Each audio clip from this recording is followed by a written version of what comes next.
রাফি, সমন্বয়ক রাফি, আপনাকে ভাল লাগলো ভাই, ধন্যবাদ।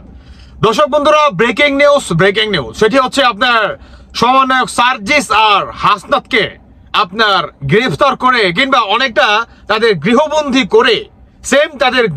করে তাদের এগেনস্টে তদন্ত কমিটি করা হচ্ছে। এই দুইটার অর্থ সম্পদ আপনার কি তদন্ত করা হবে। বিশেষ করে 5 আগস্টের পর থেকে আমাদের বাংলাদেশে যখন নাকি আপনার আওয়ামী লীগের পতন ঘটে, ঠিক তবে থেকে এখন পর্যন্ত এনসিপির যেই দুইজন মূল মাথা তাদেরকে রাজপথে দেখা যায়। আপনার বিভিন্ন বড় বড় দলের মনে করেন যে পলিটিশিয়ানদের, রাজনীতিদের, এদেরকে হুমকি ধুমকি রাজপথে দিয়ে বেড়াচ্ছে। এই দুই সমন্বয়ক বা মূল মাস্টার মাইন্ড মাথাকে তাদেরকে তদন্ত করা হচ্ছে, তাদের অর্থ সম্পদ তদন্ত করা হবে। কিন্তু হঠাৎ করে আপনার এই তদন্ত কমিশনের কারণ কি দর্শক বন্ধুরা? সেটা হচ্ছে সমন্বয়ক রাফি। এবং যখন নাকি রাফি আপনার সার্জিস আর হাসনাতের এগেনস্টে একের পর এক আপনার এক একটা বড় বড় তথ্য ফাঁস করতে থাকে, ঠিক তখনই আমাদের বাংলাদেশের বিএনপি, জামায়াত আরো হচ্ছে আদার্স যেই মনে করেন পার্টিগুলো আছে, সবাই দাবি জানায় এনসিপির যে নেতা আছে তাদের যে অর্থ সম্পদ এগুলো কোথায় থেকে আসতেছে, এটার কে দিতেছে বা এত টাকা পয়সা তারা কোথায় পাচ্ছে, এটাকে তদন্ত করে দেখা হোক। কারণ হুট করে একটা দল এসে যেভাবে বিএনপি আপনার গাড়ি ঘোড়া নিয়ে শুডাউন দেয় রাজপথে, ঠিক সেম ভাবে যে নাকি আগে মেসে খেত, যার পকেটে নাকি 1000 টাকা পর্যন্ত ছিল না, এটা হচ্ছে সার্জিসের বক্তব্য, তাই না? যে তিনি নিজে বলছে যে আমি যে এখন বাসায় যাব, আমার কাছে রিক্সা ভাড়াটা পর্যন্ত নেই। অতএব এই সার্জিস এখন খানদানি বড়লোক হয়ে যায়, যেখানে আপনার বিএনপি গাড়ি ঘোড়া নিয়ে, তাই না, শত শত মানুষ নিয়ে রাজপথে আপনার শুডাউন দেয়, নির্বাচনের প্রচারণা করে। ঠিক সেম ভাবে তাল মিলিয়ে সমন্বয়ক সার্জিস তিনিও গাড়ি নিয়ে শুডাউন এবং তার এলাকার ভিতরে লাখ লাখ টাকা ছড়িয়ে ছিটিয়ে মনে করেন বেড়াচ্ছে। এটাকেই আপনি তদন্ত করে দেখার রিকোয়েস্ট করছে সমন্বয়ক আরেকজন এনসিপি নেতা রাফির এই বক্তব্য, বিএনপির এই বক্তব্য যে এই এনসিপির যে দুই মূল মাথা, এদের ব্যাংক ব্যালেন্সকে তদন্ত করে দেখা হোক। এবং এটাকে ঘিরেই আপনার সমন্বয়ক হাসনাত আব্দুল্লাহ তার রাতের ঘুম হারাম হয়ে যায়। তিনি মাঝরাতে বড় ধরনের মোটামুটি আপনার 2 থেকে 3 কিলোমিটার এতটা দূরত্ব তিনি একটা স্ট্যাটাস দেয়। এই স্ট্যাটাসে তিনি বলছে যে আমি বা আমার পরিবার বা সার্জিস আমরা কি দুর্নীতির সাথে যুক্ত আছে কিনা, প্রথম আলোর যে রিপোর্ট বা যে সাংবাদিক এটাকে প্রচার করছে, আমরা দাবি জানাচ্ছি সেই সাংবাদিক ভাইকে আপনি নিজে এসে এটাকে তদন্ত করে যান।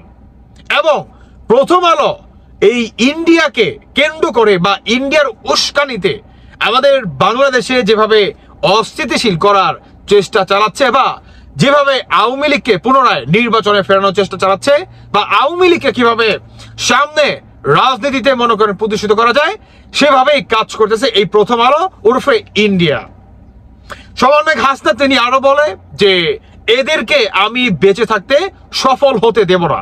কিন্তু ভাই, আপনি আওয়ামী লীগকে সফল হতে দিবেন না, বেশ ভালো কথা, কিন্তু আপনার এনসিপির পার্টির পক্ষ থেকেই তো আপনার নামে মনে করেন আগুন ধরাই দিছে। আপনার সার্জিস আর হাসনাতের নামে, আপনাদের দুজনের নামে তো মনে করেন বর্তমান তদন্ত মনে করেন কমিটি করা হচ্ছে। আপনাদেরকে গৃহবন্দী করে মানে অনেকটা অ্যারেস্ট করে আপনাদের গৃহবন্দী করে রাখা হবে, নজরবন্দি করে রাখা হবে। দেন তারপরে আপনাদের কি অর্থ সম্পদ, বিশেষ করে 5 আগস্টের পরে আপনারা যে এত অর্থ সম্পদের মনে করেন ব্যয়বহুল খরচপাতি করতেছেন, এগুলার উৎস কোথায় থেকে আসতেছে, কোথায় পাচ্ছেন, এগুলাই কি তদন্ত করে দেখা হবে।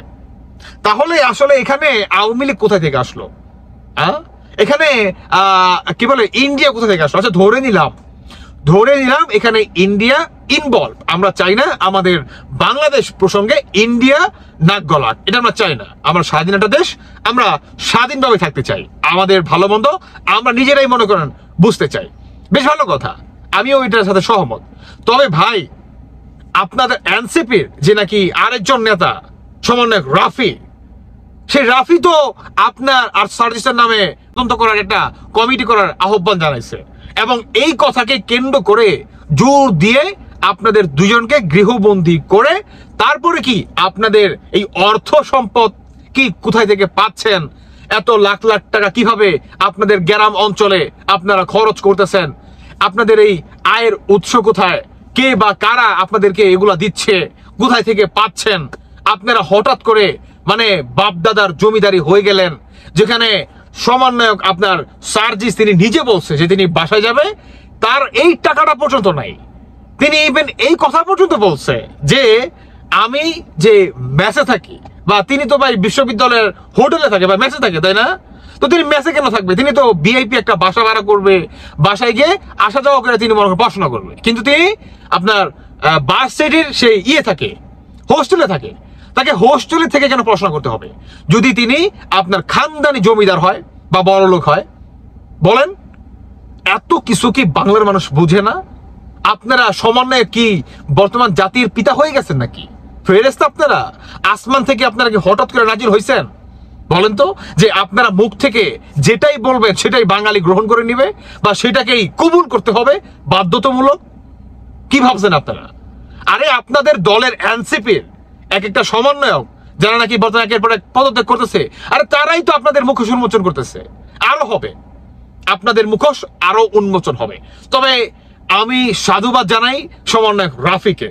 আমি জানি না, হয়তোবা রাফি আর হাসনাত আর সার্জিসের দুইটার ভিতরে হয়তোবা কোনো ভাই ঘ্যানজাম ট্যানজাম লাগতে পারে, এটার জন্যই রাফি একের পর এক চাঞ্চল্যকর বা বড় বড় তথ্য ফাঁস করে দিচ্ছে, এবং এই তথ্যকে কেন্দ্র করেই আপনার সমন্বয়ক সার্জিস আর হাসনাতের এগেনস্টে তাদের গৃহবন্দী করে আপনার তদন্ত কমিটি করা হচ্ছে, এবং সবকিছু তদন্ত করে দেখা হবে যে তাদের এত টাকার উৎস কোথায় থেকে আসতেছে। তবে আমি এর সাথে আরো একটি কথা বলতে চাই, এই তদন্তটা শতভাগ সত্যতা এবং সততার সাথে করার চেষ্টা করবেন প্লিজ। যারা নাকি তদন্ত করবেন তারা আবার 2 পাই খায়া আবার 4 পাই মনে করেন হিসাবে চালাই দিবেন না, যে একদম ফুল সাদা পেপার এভাবে চালিয়ে দিবেন না প্লিজ। বর্তমান বাংলাদেশটা খুবই হুমকির মুখে আর ঝুঁকির মুখে আছে। হোয়াটএভার দর্শক বন্ধুরা, বাকিটা আপনাদের ব্যক্তিগত মতামত অবশ্যই জানিয়ে যাবেন।